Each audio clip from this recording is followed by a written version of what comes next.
Hi, welcome sa Talangka Recap. Siyempre bago tayo magsimula huwag kalimutan mag-subscribe at mag-iwan ng like. Nagsimula ang ating movie sa isang binata na si Jason Brady na tumutugtog sa kanyang silid. Si Jason ay kilala din bilang isang musician at vlogger. Pagkatapos ng summer break, si Jason at ang kanyang kapatid na si Zoe ay bumalik sa kanilang paaralan, kung saan ay malugod silang sinalubong ni Sister Rebecca. Samantala isang bagong madre na si Sister Sophia ang nakamasid sa kanila mula sa bintana ng principal's office. Bumalik namang muli si Sister Rebecca para batiin si Sister Sophia at sinabihan tungkol sa kahalagahan ng pagsunod sa mga alituntunin ng paaralan. Nag-abot ng tissue si Sister Rebecca at agarang inalis ni Sister Sophia kanyang makeup. Pagkatapos ng kanilang pag-uusap, ipinakita ni Sister Rebecca kay Sister Sophia ang kanyang bagong silid. Habang nakahiga, pinanood niya si Jason sa kanyang laptop, nagsimula siyang mag-init at hinalikan ang larawan ni Jason sa screen. Noong gabi ding yun, hindi napigilan ni Sophia na pumasok sa dormitory ni Jason upang panoorin ito habang tumutugtog ito ng gitara. Kinabukasan isang magandang babae na si Sarah ang lumapit kay Jason at nakipag-usap sa kanya. Biglang dumating si Sophia at napansin ang pag-uusap nila, nagselos ito at pinagsabihan si Sarah. Ipinagpatuloy ni Jason at Sarah ang pag-uusap nila sa labas ng paaralan. Sinabi ni Sarah kay Jason na kakaibang ugali ang pinapakita ni Sister Sophia sa kanila. Habang naghahalikan sila, biglang dumating si Sophia at inutusan si Jason na bumalik sa klase at sinabihan si Sarah na lumayo sa kanya. Sinabi ni Sophia kay Jason na pumunta sa kanyang silid pagkatapos ng kanyang klase. Nang papunta na si Jason sa silid ni Sophia, napansin niyang bahagyang nakabukas ang pinto.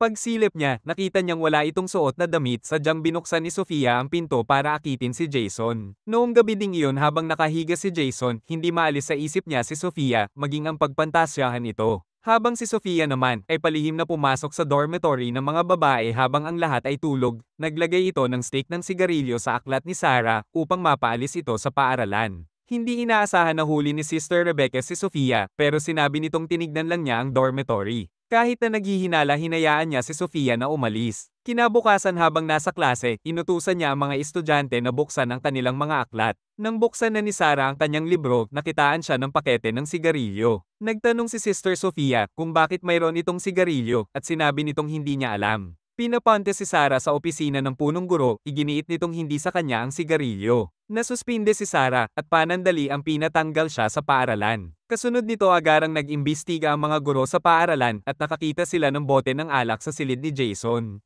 Kinausap ni Sister Sophia ang mga guro para hindi masuspinde si Jason at sinabing maglinis na lang ito sa paaralan tuwing linggo. Flashback, matagal na palang nahuhumaling si Sophia kay Jason. Agsimula itong magsaliksik nang nalaman nitong isang madre na si Sophia ang nagtatrabaho sa paaralan ni Jason. Nakipagkita siya sa tunay na Sophia at pinatay ito upang magpanggap na Sophia. Habang naglilinis si Jason, lumapit si Sophia at sinubukang akitin si Jason. Kinagabihan habang natutulog, palihim na pumasok si Sophia sa silid ni Jason at nagsimulang kuhanan ito ng larawan. Nagising si Jason at nagulat nang makita si Sister Sophia sa kanyang silid. Nilapitan siya ni Sister Sophia at sinubukang halikan, napagtante ni Jason na hindi tama ang gagawin nila kaya agaran itong tumayo. Dahil sa pagnanasa hindi napigilan ni Jason ang sarili at sinimulang biyakin ito. Kinabukasan nakaramdam si Jason ng matinding kahihiyan sa nagawa nito. Kinalaunan pumunta si Sister Sophia sa silid ni Jason at nagsimulang amuyin ang damit nito. Biglang dumating si Zoe at nakita ang ginagawa nito, sinabi naman ni Sophia kay Zoe na wag itong magsasalita. Maya-maya lang ay sinabi ni Zoe ang nakita nito sa kanyang silid. Nagalit si Sophia sa pagsumbong niya kay Jason at gumanti ito sa pamamagitan ng pagbigay sa kanya ng mababang marka sa pagsusulit. Pagkatapos ng klase nagpasya si Jason na pumunta sa simbahan upang humingi ng patnubay at aminin ang kanyang pagkakamali. Pero nagulat ito nang malaman na Sister Sophia ang nasa loob at hindi ang pari ang nakarinig ng kanyang mga sinabi. Pumasok si Sophia at nagpabiyak na naman ito kay Jason. Kinagabihan dumalo si Jason sa isang party kung saan ay hinalikan siya ni Sarah. Pero hindi mawala sa isip niya ang nangyari sa kanila ni Sophia kaya umalis ito. Habang naglalakad may hawak itong bote ng alak kaya hinuli ito ng pulis, biglang dumating si Sophia at namagitan sa kanilang dalawa. Dinala ni Sophia si Jason sa isang hotel at nagsimulang akitin na naman ito pero sinabi ni Jason mali ang kanilang ginagawa. Ipinahayag naman ni Sophia ang pananabik na makasama siya at sinabing gamitin ang yaman nito para manirahan sa ibang bansa. Napagtanto ni Jason na hindi tama ang kanilang ginagawa at umalis ito. Umupo si Jason sa gilid ng kalsada at tinawagan si Zoe upang tulungan ito. Kinausap naman ni Zoe ang kanilang ama upang suportahan si Jason. Pagbalik ni Jason sa paaralan, nakita niya si Sophia na walang malay sa kanyang silid.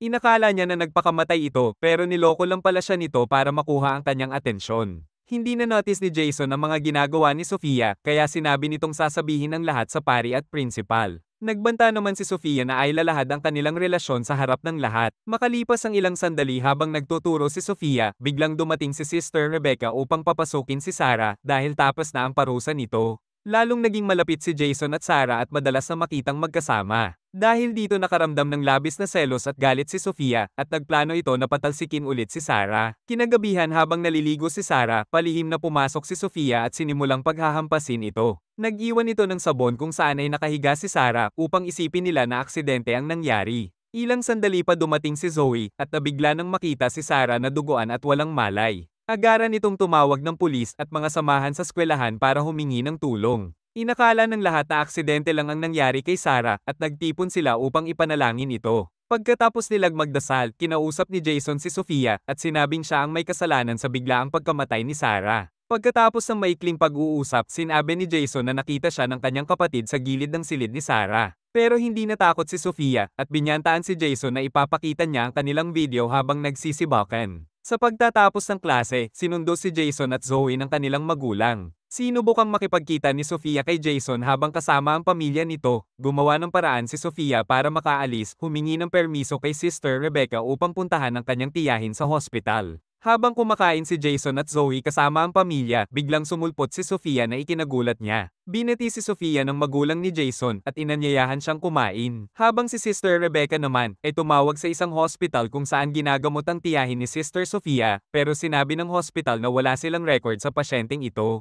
Pagkatapos nilang kumain, tinanong ni Zoe si Jason kung bakit ito balisa habang nasa paligid si Sofia. Inamin ni Jason kay Zoe ang totoo, sinabi nitong may nangyayari sa kanila ni Sofia at may video record itong hawak. Ipinahayag din niya na nagdududa ito sa tunay nitong katauhan. Sa pagnanais na malaman ng katotohanan, palihim na pinasok ni Zoe at Jason ang silid ni Sofia. Binuksan nila ang computer nito at nalaman nila ang tunay na pangalan nito ay Laura Patterson. Pinatay ni Laura ang tunay na Sofia upang magpanggap na Sofia. Ipinatawag ni Sister Rebecca si Sister Sofia sa kanyang silid at sinabing sinungaling ito at isusumbong sa pari. Habang palabas si Sister Rebecca, hinabol ito ni Sofia at hinampas ito sa ulo. Bumagsak si Rebecca at nawala ng malay. Pumunta ang magkapatid sa silid ni Sister Rebecca upang isiwalat ang kasinungalingan ni Sofia. Natagpuan naman ng magkapatid si Sister Sofia sa simbahan at sinabi nilang alam na nila ang katotohanan at sasabihin ng lahat kay Sister Rebecca. Agresibong hinampas si Sofia si Zoe at Jason, hindi niya inaasahan ang pagdating si Sister Rebecca at hinampas siya nito. Biglang naglabas ng matulis na bagay si Jason at sinaksak ito sa tagiliran. Makalipas ang ilang buwan, matagumpay na nakapagtapos ang lahat ng estudyante. At dito nagtatapos ang ating movie, thank you.